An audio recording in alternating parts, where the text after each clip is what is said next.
Going on YouTube?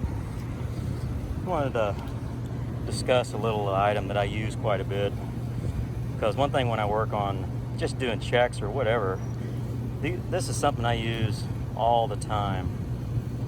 You know, it's a thumb screw Schrader depressor. This is a 1/4 inch one. I've got a couple of 5/16 ones in here for like dike and stuff.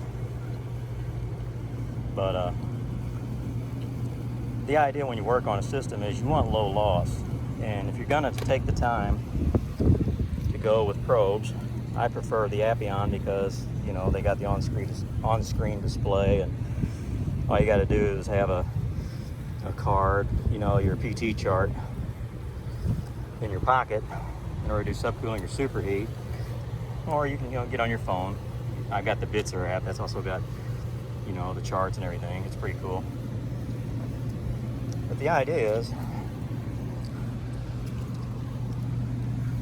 you get down in here, that's the low side, you get that on there, and as you can see, it's not going to allow that on there. So what I'll do is I'll add one of these guys like so.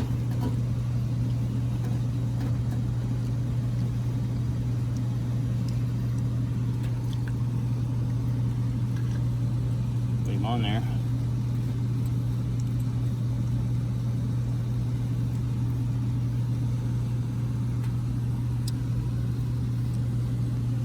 You gotta make sure you got it snug, you know.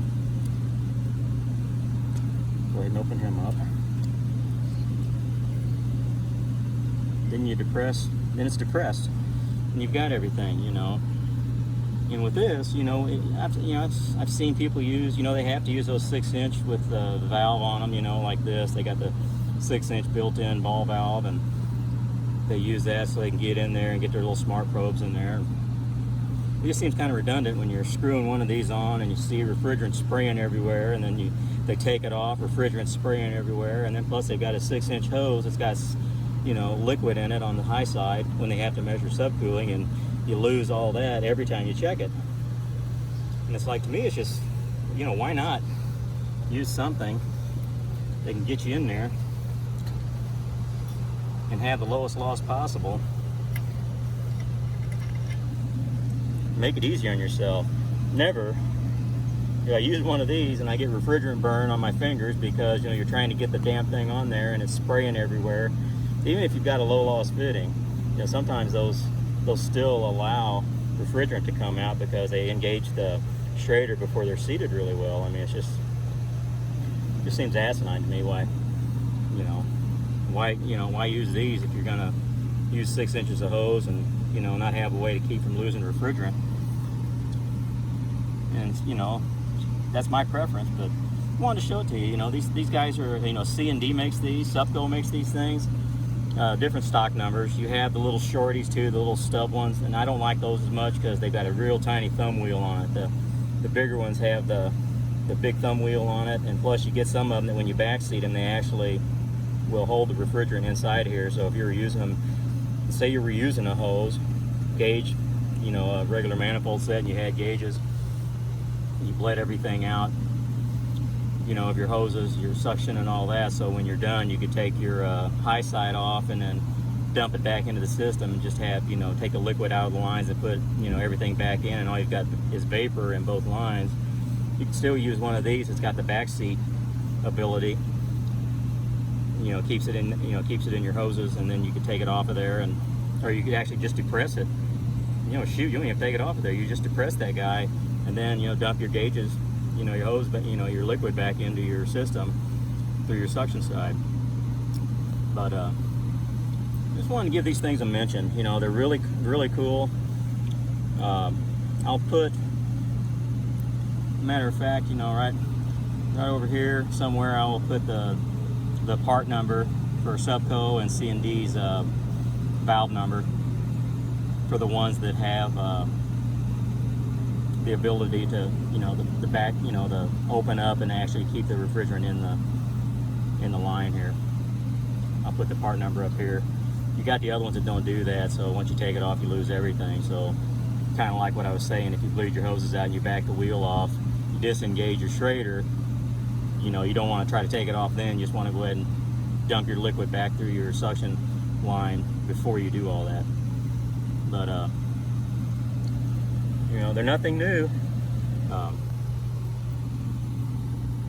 And these things are awesome too. You gotta love that on-screen display. You got your temperature right here, plugs in the back.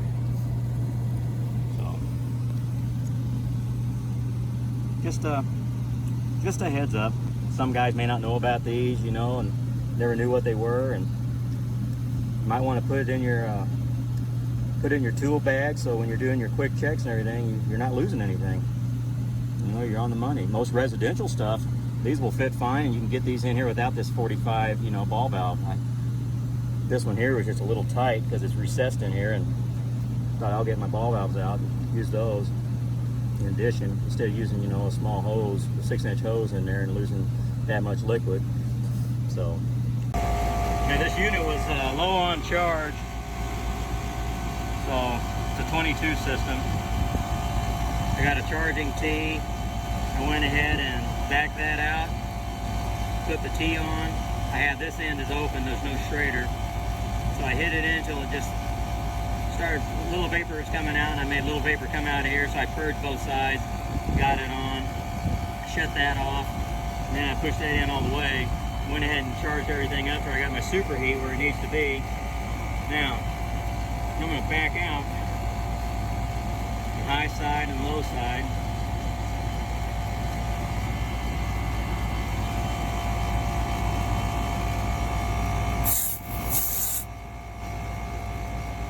You're going to have that little bit in there, plus, you know, right here. That's it. That's the worst side. Hardly anything come out of that.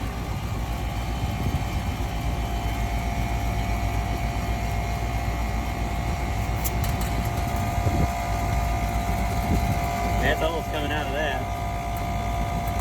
Like I said, there's no Schrader in there.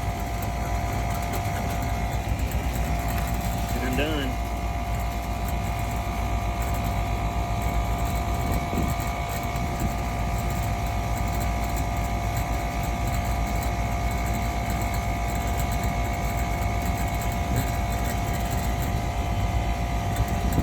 They can get a little snug too. I mean, they've got like a double O-ring. So not always the easiest to get on and off sometimes, just like, you know, finger tight or whatever. You got to work on it a little bit to get it off of there. And they're just a nice little tool to have to minimize, you know, refrigerant loss. So if you haven't seen these before, they're like I said, they're a nice little addition to have when you're doing maintenance and anything. Anytime you got to put something, you know, anytime you got to access a refrigeration port, it's always good to have something like this. Very low loss, you know, micro channel, refrigeration, regular package unit, residential. You don't want to lose refrigerant every time you hook up, so this is a great way to do it. So, you know, I hope this was informative, you guys, and it's raining valves. You know, check them out. They got 5/16, they've got 1/4 inch, you know. So look them up.